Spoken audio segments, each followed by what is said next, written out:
Welcome to Kupuna Wisdom, Conversations with Enlightened Elders. I'm Amora St. John, and I'm here once again at Judy Levy's beautiful store in Kihei, Awakening in Paradise, a bookstore, a boutique, an art gallery, and anybody living on Maui should definitely come visit right here in Kihei, Awakening in Paradise. Thank you, Judy, for supplying this beautiful studio for us.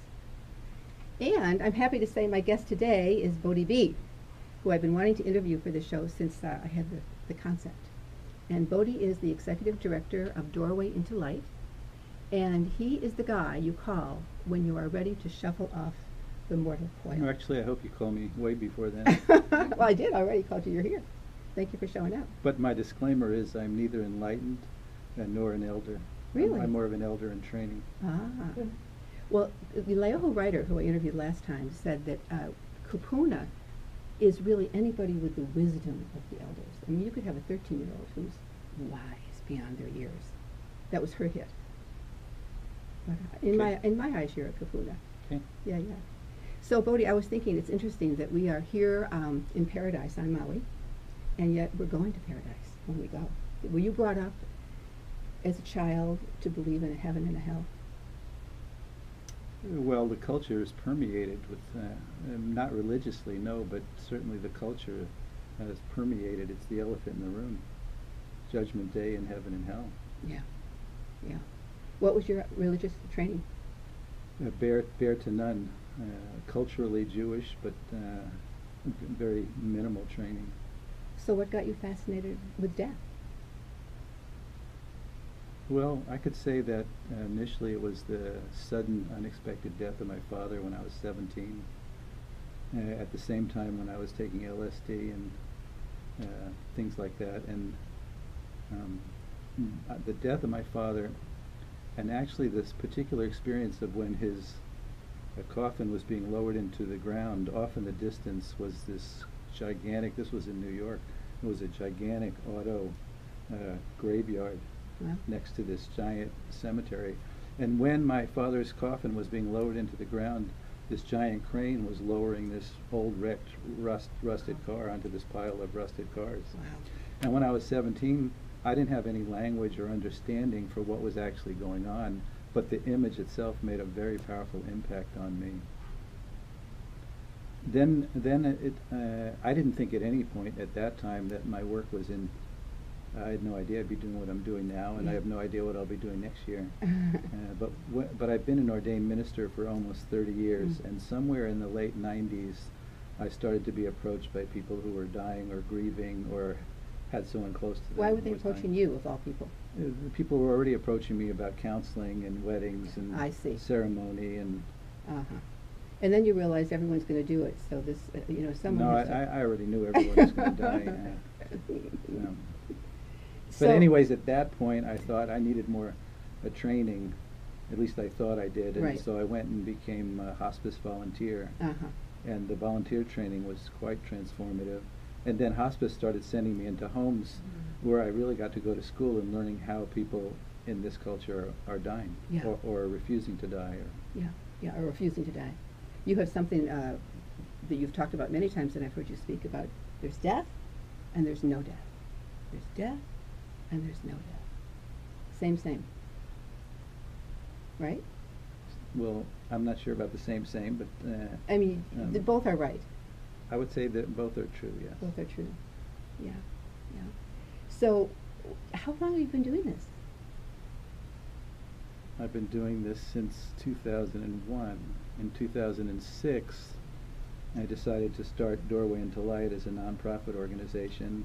I happened to be working at Ram Dass's house and started talking to him about what I was up to, and he right away said, I want to help. And we put on an event in December of 2006 that 100 people came to, a 2-day. Basically, I wanted to see who in the community was interested in organizing, or at least coming together around the subjects of death and dying. And that was pretty much the beginning of Doorway into Light. And then we started a first Monday of the month meeting that's been going on almost 7 years. At the Temple of Peace? And we started organizing volunteer care groups to kind of supplement and complement hospice. And then we started doing more educational trainings for spiritual end-of-life care. And physical and emotional support. Yeah, and you have something that I don't think anybody in this country has. You have your very own death store. I believe it is the only such thing in the country, at least. It's phenomenal. I know I have to say I've not yet been there because I know you're only open on Saturdays, and I haven't quite gotten up the hill yet. But when you open up the door, what's in there? Do you have coffins in there? Yeah, I have this standard. Well, I wouldn't say standard. I have a funeral home. In the funeral home, I have caskets. They're all either made out of bamboo or seagrass and willow, or they're simple pine box coffins that I build myself. I have all kinds of water and earth degradable urns. I also have a bookstore. I have a lending library. I have a reference library. I sell home funeral supplies. I offer referral services and free all kinds of end-of-life and after-death counseling services. I provide the services of a funeral director, an ordained minister. There's a grief counselor on the advisory board. There's on and on. And videos. Don't forget that beautiful video series you have with Ram Dass and Joan Halifax and a whole slew of others who have something to say about conscious dying. So I'm actually out to reinvent the funeral home because it needs to be reinvented. It's got a terrible reputation, and I want to make it a place that's kind of like this place, where you come to this place before somebody dies. Yeah, yeah. You come to educate yourself about your choices, your rights. Exactly. You start to explore your own approaching death and preparing for your own approaching death, not as a practice in morbidity, but as a practice in coming more fully into life itself. Yeah. That's beautiful. You know, I remember when my dad died, I was 11, and going into that funeral home, it was so morbid and so awful, and everything smelled of perfumy flowers, and you know, I just wanted to run away. I think I did run away, actually. The other thing I have in my funeral home is a 3-body refrigerator. Really? For keeping a dead body cold. Wow. Until it could be buried or cremated. So you don't use formaldehyde or any of that? No, none of that. Wow. Are there other people on the mainland doing what you're doing? I know there's Final Passages in California. Final Passages is about home funerals. As far as I know, nobody's kind of stepped into reinventing and revolutionizing the funeral home itself. Yeah. The next version of the death store has a cafe component to it, to kind of make it more of a hangout, a conversation place. Let's talk about things that need to be talked about, because it's a fairly barren landscape in terms of how much death is left out of the cultural conversation. You're right. There's nothing in this entire mall that has anything to do with death and dying. Why? Because we're afraid to talk about it, we're afraid to think about it, we're afraid to do it, right? I mean, it's what's terrifying. interesting is something I've been exploring lately is 500 people a day, every single day, the average is 500 people a day die unexpectedly from accidents. Wow. We all wake up in the morning thinking it's just another regular day.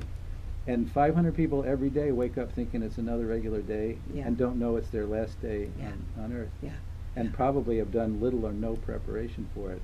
And of course, when we hear information like that, either the conscious or the unconscious tendency is to think, well, that happens to other people. Right. Well, I've spoken to other people, and they don't think it's them either. No, you never do. You know what really got me about it could happen to anybody, anytime, anywhere, is when Princess Diana died. Suddenly, out of the blue, she's gone. And I thought, if it could happen to her, it could happen to any of us at any time. You know, even she was not protected from Dr. But it Death. seems that we wake up with a certain, I would say, laziness and complacency that we have lots of time. Yeah. And maybe a sense of entitlement that we deserve to have 80 years. And if we don't have 80 years, or more or less, we've been ripped off. And where it really shows up is when a child dies, and the thing you hear most often is, what a shame he didn't or she didn't get to live a full life. As if we have this notion of that a full life is 80 years. 12-year-old could have lived a full life. And done everything he came to do. It's really true. Exactly. Yeah, yeah. So there's a conference coming to town soon that I want to go to. It's called Fearless Death. And when I read it, I thought, God, that's an interesting combination of words. Fearless Death. So a lama is coming to talk about it, who has apparently transcended the whole notion of death as something to be afraid of, to death to embrace. And I wondered what your take was on that. And Well, again- is it possible again, to have a fearless death? You know, is it? Again, there's a question I could go on for hours about, but I will say this, that what I notice, especially among spiritual communities and so-called New Age spiritual communities, is that there is less a fear of death and more of a fear of finding out you're dying.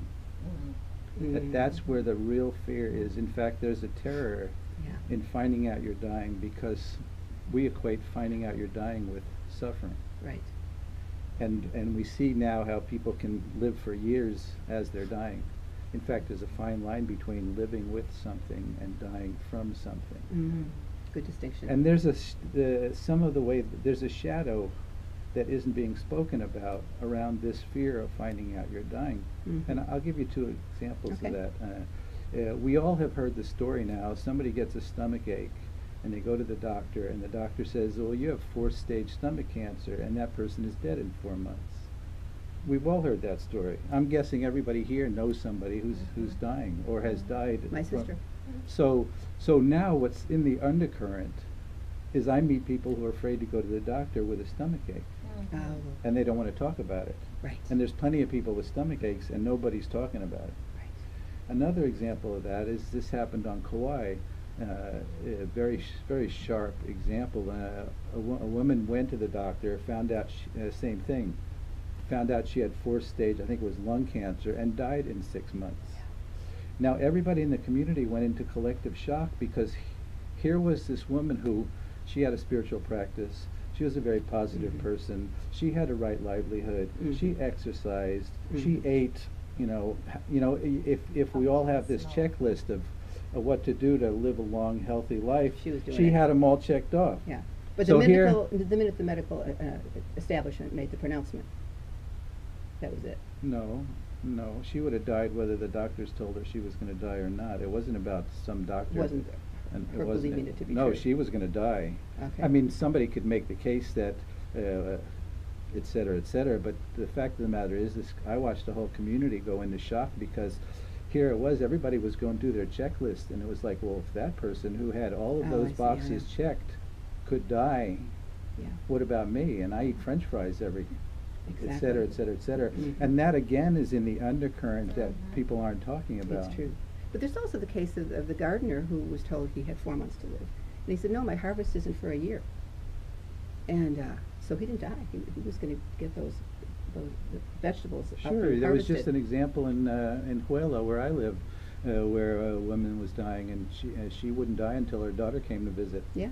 She died pretty much right after her daughter left. Those stories are common. People want to be at their daughter's wedding, or they want to have one more Christmas, or Right. Well, you know, when I moved to Maui, the most important thing I felt I could do for myself, as a person, a baby boomer, in what Jane Fonda calls your Act 3, our final act, was to start an angel ohana that I was introduced to by Lily, my dear friend Lily, who has been in several of them. And they're with people you choose to live and die with. And I thought that was so powerful. Especially for living on Maui, there are not a lot of family members around. So having a group of people to really share that deep stuff with and fill out the 5 wishes. We're going to be doing that tomorrow at our ohana, answering those questions. And would you talk about the 5 wishes? Sure. I think the 5 wishes are overplayed, because, first of all, I think the first wish is the only really important wish. The first wish being that you empower someone to make healthcare choices for you when you can no longer make them. Right. To me, that's the most important piece of an advance directive. All the rest of it falls into the gray zone. Yeah. And because those are all the issues of what happens when I have a brain tumor, I'm in a coma, I'm unconscious, et cetera, et cetera, et cetera. My heart stops beating, on and on and on, and you're checking off all the things you do and do not want. You don't want to be kept alive. You don't want to be on tubes. You don't want to be fed, and et cetera, et cetera. You don't want CPR. You don't want life-saving measures.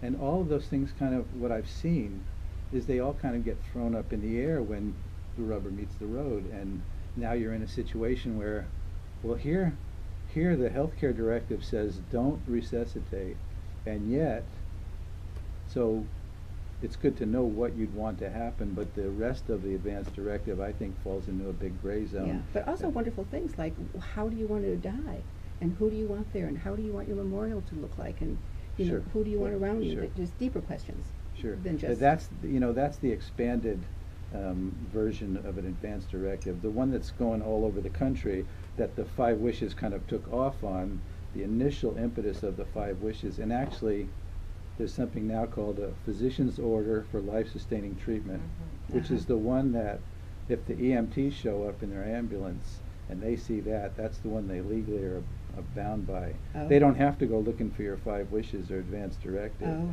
And the physician's order for life-sustaining treatment is signed by a doctor, and then it's just like these bullets of, look, if you find me and I'm not breathing, don't resuscitate me. Yeah. Don't hook me up to a machine. I think that's actually more relevant in some ways, although the importance of the 5 wishes is it makes people think about all these potential situations. At least they're thinking about it. Absolutely. And they again, need back to the Angel Ohana, having other people support you in that, instead of going through it alone, or just with one family member. Sure. And, Sure. and with other people cheering you on, you know? I guess, if you want to be cheered on. I do. Yeah. You know, I was amazed at how you handled the demise of our dear sister Adriana Grace, and how you, first off, you came and bead with her during our living wake in our hospital room, and that was so beautiful. And we all shared with her while she was still living how much we loved her and what she had meant to us. And then when she left, when she shuffled off the mortal coil, you were there with your hearse, right? Kind of ferreting her away before the morticians got their hands on her. No, there weren't going to be any morticians. There weren't. We handled the whole thing. You did. So then I was the mortician. You were the mortician. But although I would say the definition of a mortician is somebody that does embalming, and I'll never do embalming. But in terms of acting as the funeral director, we never had to go deal with a funeral home. No. No. We did it all ourselves. And you took her directly to the Temple of Peace. It was my birthday. I'll never forget it. And in she came, in the back hall of the Temple of Peace, where people could come visit and write on her casket and, you know, say goodbye in a way that was so powerful and beautiful. So we should be doing more of that, Bodhi. We will. Yeah? What do you need now to make that happen? I want to open a crematory now, and I want to have a natural burial preserve dying center in a cemetery. Where do you want to have that? Somewhere up country. Yeah? And I have someone now who's designing a solar-powered crematory. Solar-powered. No kidding. The movement in America right now is people want to be cremated, right? Less and less do people want to be buried. There's a number of reasons for that. One, it's less expensive. It's cheaper to get cremated. Right. Number two, the current version, when you look at it, the current version of the cemetery doesn't make any sense. It's an old model. It's outdated. It's taking land out of the public domain forever for one single purpose. The third reason is the average American moves every 5 years. So pretty much everybody doesn't live where their parents and grandparents are buried. Right. So people have lost any real connection in terms of the value of having that place to go to where your relatives' bones are. Yeah. And now for thousands of years, it's been very important for cultures to know exactly where the bones of the ancestors are. Exactly. Just like the Hawaiians are very big on where the bones of their family that's members true. are. That's But we've true. pretty much lost connection to it, and so we don't see any value in it. So that's why cremation is such a big deal now. Wow. I think it's going to come back around because there's a new model of cemetery where trees could be planted on top of graves. And the economic engine of a cemetery can actually be used to protect land as open space, greenway, replanting, reforest. What a great idea. So park, cemetery, preserved open space, cemetery, where the cemetery actually becomes the economic means of supporting and protecting land. So now instead of one single purpose taken out of the public domain forever, we're talking about multi-use kept in the public domain forever. So I think it's going to come around again, just like when you were at Adriana's burial, how many people really were touched by this whole, the burial itself. It was so beautiful. Nobody wanted to leave. Yeah. I think I told you this before. When my mom died, I was running the balloon business, and I brought balloons to the burial site so my kids could see that Her body was really there, but her soul was going up to heaven, kind of like the balloons that were a great example. And The notion of up to heaven is a whole other show. I know, it's true. Right. So And that's about people not being at home. So you hear when people die, you say, "Oh, they went home." Mm-hmm. Really? You mean this isn't home? We're not home now? Yeah. Why aren't we home now? Why are we so homeless? Yeah. We are, actually. Yeah. And part of it is we move every 5 years, and so we've lost connection to Exactly. an actual place, but it's more than that. Hmm. It's a disconnect Mm-hmm. from being at home. Mm-hmm. I mean, why isn't this home? You go talk to indigenous people who have lived on their ancestral land since the beginning of their beginning story. Right, right. Their creation story happened right over there. Right. They know Those people home. are home. They know home. You can't sell any notion of heaven to those folks. Mhm. They're there. Yeah, it's true. That's so So true. then going home, but you hear it all the time. Now, if you actually get that the creator and the creation are not separate, Mm. if you get that they're not separate, Mm. then I don't even talk about this as the mortal coil, or as that this isn't us, or that the soul isn't here. Mm. Well, why not? Where isn't God if the creator and the creation are Exactly. inseparable? Everywhere. So all then the I time. don't talk about the physical as being separate from the rest of it. Right. Right. I remember being in the Catholic Church, being indoctrinated to that God is omnipresent. So you're, 10 years old and you're trying to figure out omnipresent, and you think, is he in the toaster? Is he in the, the refrigerator? That's how kids Yeah, think, yeah, I think that way. Yeah, you would, Bodhi. I hope if the creator and the creation are not separate, where Yeah. isn't the creator? Beautiful. Well, that transforms this whole conversation Mm. in terms of is there death Mm-hmm. or isn't there death? Back to the ultimate question. But the thing about there's no death, it's easy to say there's no death, but I don't see anybody that actually lives in all the way in that truth. It's something we can understand and we can have a view, but that's different than embodying that to where we're living. That's who's That's right. right. Whole different I mean, ballgame. who are you? Yeah. Yeah. Who are you? Well, who are you that dies and who are you that doesn't die? And is that a spiritual bumper sticker or is that really Mhm. true? And is it going to show up for you when you find out you're dying? Yeah.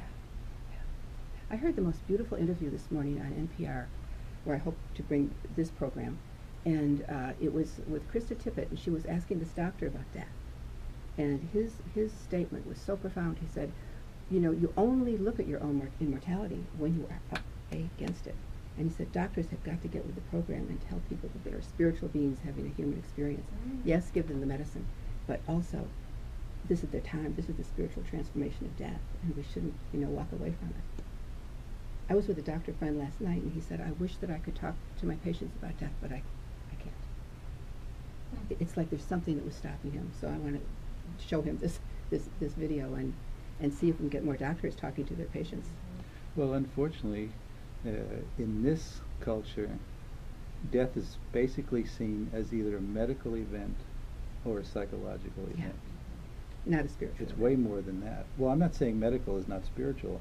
I'm just saying a medical event has a particular language and a particular view.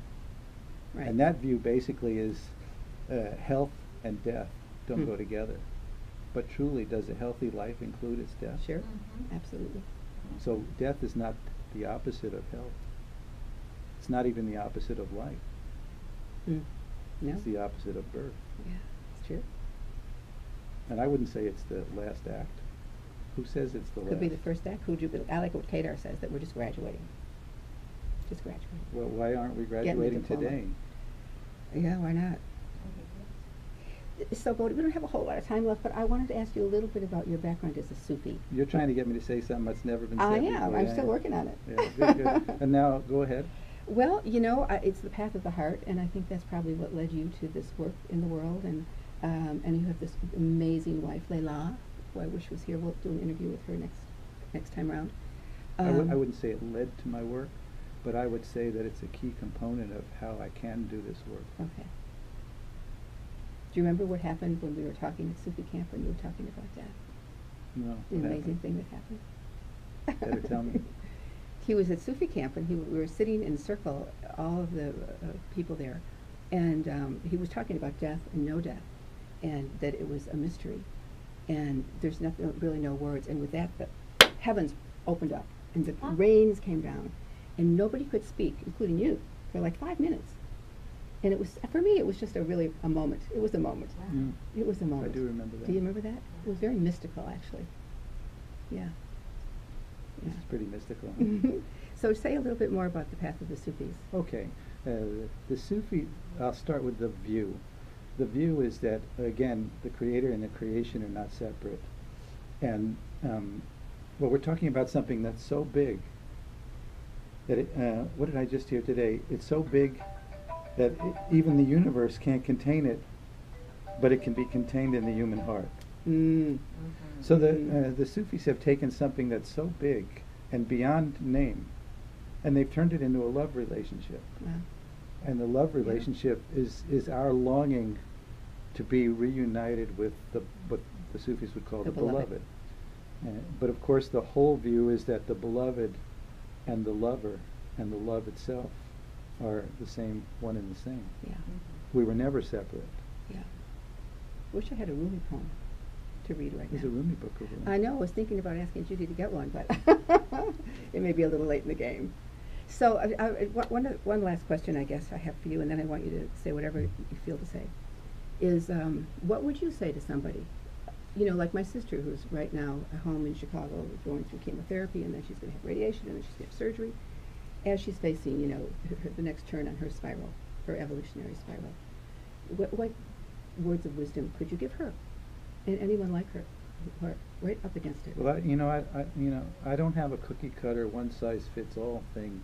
So for me, I'd want to sit with somebody, and I have this idea that the reason why we have 2 ears is so that we can hear what's being said, and we can hear what isn't being said.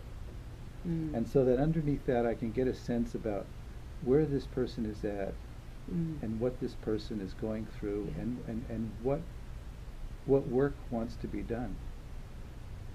I don't want to come in with an agenda or what I see as the right way to die. Right. I want to support someone to do this tremendous opportunity to do powerful work Exactly. towards not only cleaning up everything that's behind, but coming face forward to the next step. So that's a big listening. Yeah. It's a big listening. It's a big I don't know. Mm-hmm. My approach is I don't know. Mm-hmm. From the place of I don't know, I might be able to really witness and get a sense of what's needed here. Yeah. If I can get a sense of what's needed here, there's a possibility I could respond with some kind of compassionate response. Yes. And if nothing's needed, as I've heard you say at your event with Ram Dass, is you just sit and be. You don't offer any advice. You don't. Well, again, I wouldn't say that's true all the time. A lot of times somebody's dying and they don't have any experience with dying and don't know how to do it. And maybe I've been around 100 people who've died. So maybe I actually have something to help them. So again, to me it's a tremendous responsibility to say anything at that point. I went into a house where I could see right away that this young woman was dying, but nobody would say it. Yeah. Everybody might have known it, but nobody would say it. And the people in the house were like, we're just going to keep pumping the wheatgrass juice and the noni and the fresh juice and the on and on and on.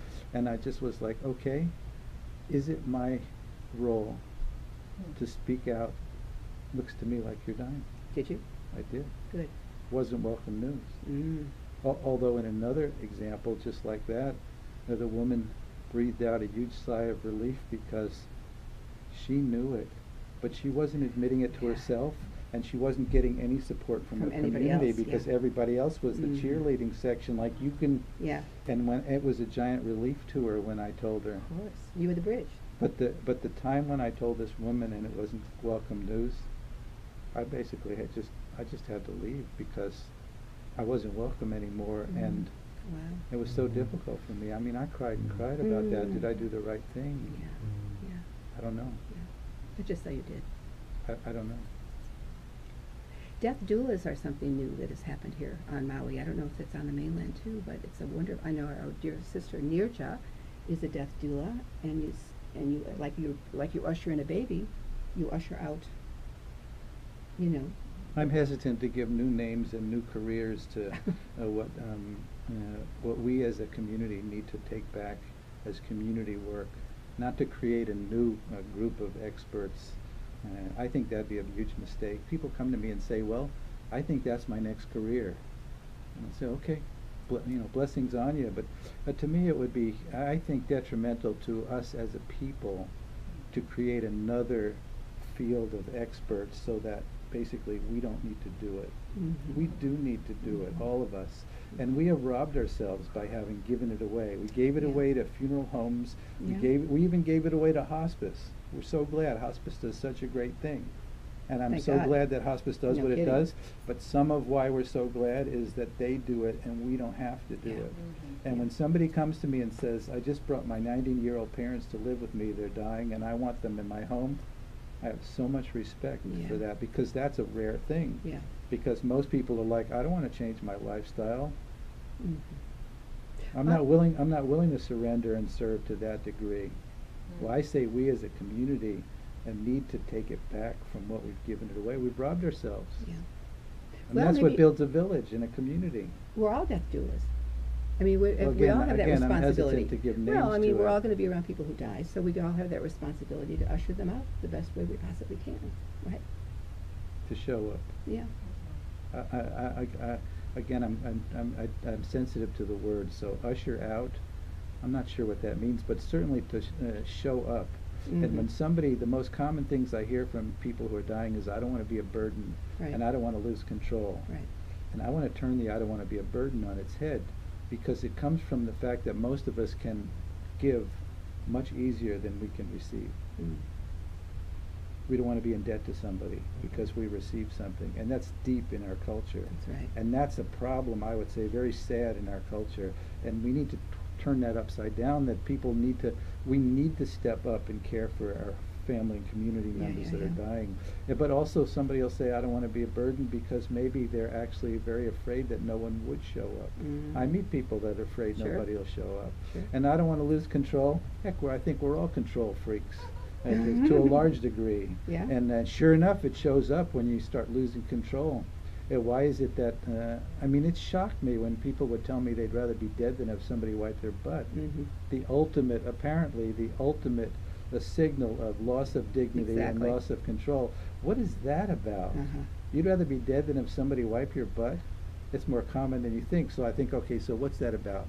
Maybe we were so traumatized when we were potty trained that we never got over it.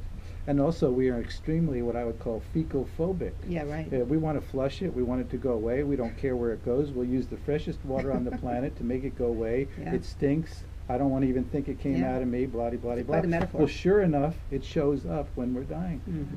Sure. Well, and then it's the ultimate surrender. Okay, I've lost everything now, including my so-called dignity. Well, okay, it's a surrender, but why do we draw the line that's the end of dignity, somebody's life? Why do we draw that line right there? Yeah. So coming back to death being viewed as a medical event, well, as a medical event, it's a failure. They've tried all their technology, their new surgery procedures, their new chemicals and drugs, and still you died. Most doctors don't know what to do at that point. It's a failure. A failure to thrive, as if we're just supposed to continue to thrive. Or it's a psychological event. But what's the psychological event? You're continually losing. Right. And it's still all about me. It's my inner experience. Well, death isn't just about my inner experience. And I'm learning more and more that your dying isn't just for yourself, which is, I would say, a revolutionary concept in this culture. What do you mean it's not for myself? I'm going to die the way I want to die. I live the way I wanted to live. It's my life. And I would say your dying isn't just for yourself. And I'm with a group of people, and I'll say, okay, how many of you have had an experience where somebody you know died? Well, pretty much everybody raises their hand. Right. And I say, well, how many of you have been changed by that experience? That it affected the rest of your life? And pretty much everybody raises their hand. Yeah. Well, isn't that clearly an example of how your dying isn't just for yourself? Exactly. I was just with a woman today who's dying of Parkinson's slowly, and she wants to take her life. And I brought this up to consider the conversation expanding a little bit by considering the possibility that your dying isn't just for yourself. Well, that just kind of cracked the whole. Wow, that's powerful, Bodhi. I'm going to leave it on that note because I think it's something that we all need to sit with. You know, because I know that I'm one of those that doesn't want to be a burden. You know, I'm like, just give me the helium tank and I'm out of here. Everybody wants the pill now. I know. That's going to become maybe the biggest issue in this country. People want the pill. And to me, that's a very scary notion. Not that it's not... You mean cowardly notion? No, I don't mean well, it could be. I mean, we're the generation that grew up taking a pill for everything. Yeah. Not feeling good? Take a pill. Not happy? Take a pill. Depressed? Take a pill. Got a cough? Take a pill. Right. So, of course, it's going to show up when we're finding out we're dying. Yeah. I want the pill. I don't want to suffer, because we equate dying with suffering. Right. Those two don't necessarily go together, but we equate dying with suffering. So let's have the pill. So I can understand that sometimes it's quite appropriate to have the pill. I've seen it. Yeah. But and it shouldn't be doctors deciding when you can have the pill, which is how it is in the few states that have made it legal. Why do doctors have the final say-so of whether enough is enough? Exactly. Why don't we all have the say-so? And we will at some point, but there's the slippery slope of what happens when dying is something you take a pill for. And what happens when our grandchildren go up figuring and seeing that dying is something you take a pill for. It's just another ailment, an illness you take a pill for.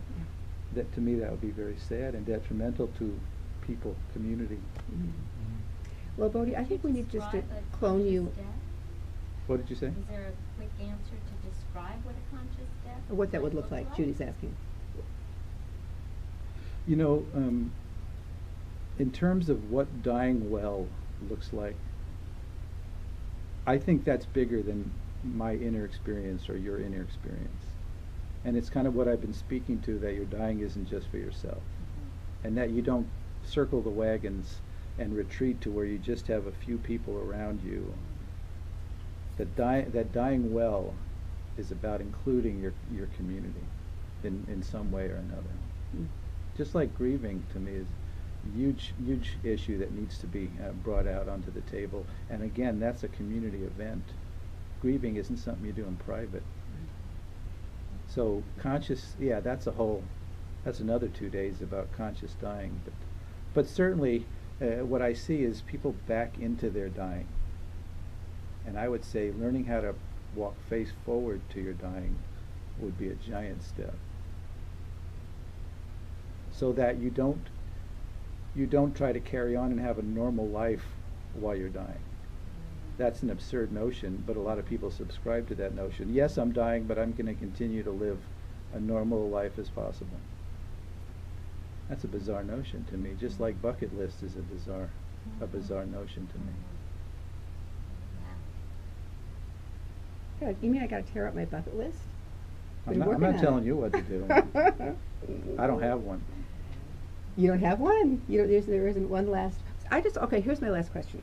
Maybe you will say something you've never said before. Okay. I know in the 5 wishes you create your, how you'd like to leave, and how you want it to look, and how you want it to feel, and how you want it to be. How do you want it to look for yourself? Oh, I'd like to get buried in a nice hole and have everybody dance and pray and eat and celebrate and cry and spend a few days around my grave and talk about me and tell stories about me and eat, drink, and be merry and celebrate your life, right? Eat, drink, and see Mary. And not to grieve for too long, right? No, grieve forever. You're No, I'm not into grieving. I'm not into getting over it.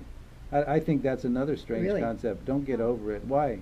Why not be heartbroken for the rest of your life and have that be one of the most important spiritual work you do in your life, is how to live with your broken heart. Wow. Why we're such a fix-it culture. Get over it. I don't subscribe to getting over it. Why get over it? Somebody close to you dies, and you should get over it and move on? Well, you don't have to be miserable. That's why we over it. say we lose people. Oh yeah, I lost my dad. Well, that's how we lose them. We get over it, and they're gone. Yeah. Just like we think the past is gone, the dead are gone. Yeah. Is that true? Yeah. Yeah. But you're not saying be miserable for 10 years. You're just saying... I didn't say grieving has anything to do with miserable. Oh, okay. But I'm not. I don't have a problem with being miserable. You know. don't? Not at all. I think suffering is what causes us to grow spiritually and emotionally.